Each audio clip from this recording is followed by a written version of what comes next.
The controls in Triggerman are also clunky and unresponsive. Issues such as imprecise aiming due to abysmal acceleration, awkward movement, and cumbersome interaction with the environment hindered the gameplay experience. I have a theory that shit games for wankers are difficult because the wanker developers want you to think you are just playing the game wrong. Whereas on the other hand, good games for decent people have easy modes which are just that and make you want to play the bigger game all the way through. Not that it would matter when the controls are this bad.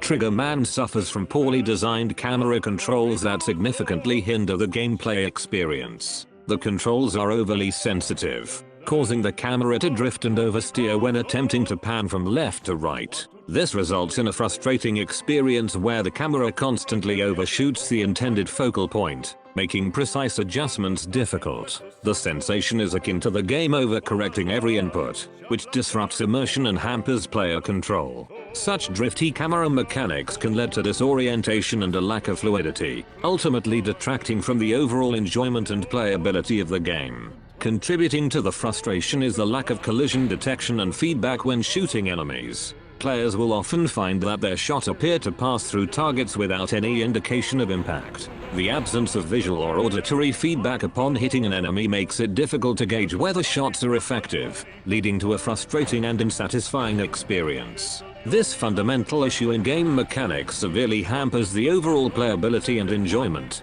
making Triggerman feel unfinished and unpolished compared to other titles in the genre.